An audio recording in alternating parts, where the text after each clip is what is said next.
এগুলো তো আসলে কতটা স্পেসিফাই এগুলো এখানে না বলা বোধহয় ভালো।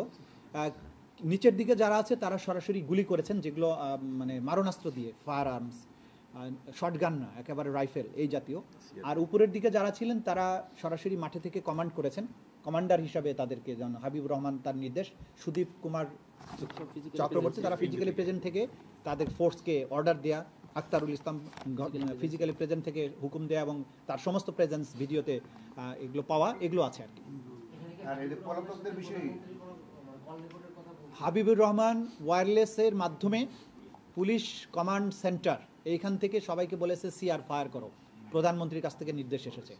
সুতরাং প্রধানমন্ত্রীর নির্দেশ ওইটা আবার সে ফার্দার কনভে করছে তার গ্রাউন্ড লেভেলের ফোর্সের কাছে, এর মাধ্যমে কমান্ড রেসপন্সিবিলিটি এটা প্রমাণিত হয়েছে। পলাতকের ব্যাপারে যেটা আইন অনুযায়ী আমরা ব্যবস্থা গ্রহণ করব, যেগুলো যাদের বিরুদ্ধে ইন্টারপোলের নোটিশের জন্য আমরা অনেকগুলো পাঠিয়েছি, বাকি যারা আছে ইন্টারপোলের কাছে তখনই পাঠাতে হয় যখন নিশ্চিত হওয়া যায় তারা দেশের বাইরে আছে।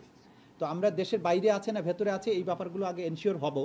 যদি বুঝতে পারি যে দেশের বাইরে আছে তাহলে ইন্টারপোলের কাছে নোটিশ যাবে, কিন্তু দেশের মধ্যে পালিয়ে থাকলে আমাদের আইন শৃঙ্খলা রক্ষাকারী বাহিনী তাদের গ্রেপ্তারের জন্য চেষ্টা করবে। আর আইনের প্রক্রিয়া হচ্ছে, যে সমস্ত আসামিরা পলাতক আছে তাদের ব্যাপারে পত্রিকায় আদালতে ফর্মাল চার্জ দাখিলের পরে আদালত তাদেরকে হাজির হওয়ার জন্য পত্রিকায় বিজ্ঞপ্তি দেবেন, 15 দিনের সময় দিয়ে তাদেরকে হাজির হওয়ার জন্য নির্দেশ দেবেন। ওই সময়ের মধ্যে তারা হাজির না হলে তাদের জন্য রাষ্ট্রপক্ষ থেকে স্টেট ডিফেন্স লয়ার নিয়োগ করা হবে এবং নিয়োগ করার মধ্য দিয়েই আনুষ্ঠানিক বিচারের যাত্রা শুরু হবে। আপনি বলছিলেন যে এই প্রত্যেকটার সাথে শেখ হাসিনার সম্পৃক্ততা আছে, সেক্ষেত্রে শেখ হাসিনার মামলার যখন তদন্ত প্রতিবেদন বা ফর্মাল চার্জ দাখিল হবে তখন এইগুলোও কি ওটার সাথে একসাথে যুক্ত হবে নাকি ওইটা আলাদা করে নতুন করে আবার? শেখ হাসিনার বিরুদ্ধে সমস্ত বাংলাদেশের সব অপরাধের বর্ণনা আসবে, সেক্ষেত্রে চানখারপুলের যে বর্ণনা সেটা ওটার মধ্যে সম্পৃক্ত হবে।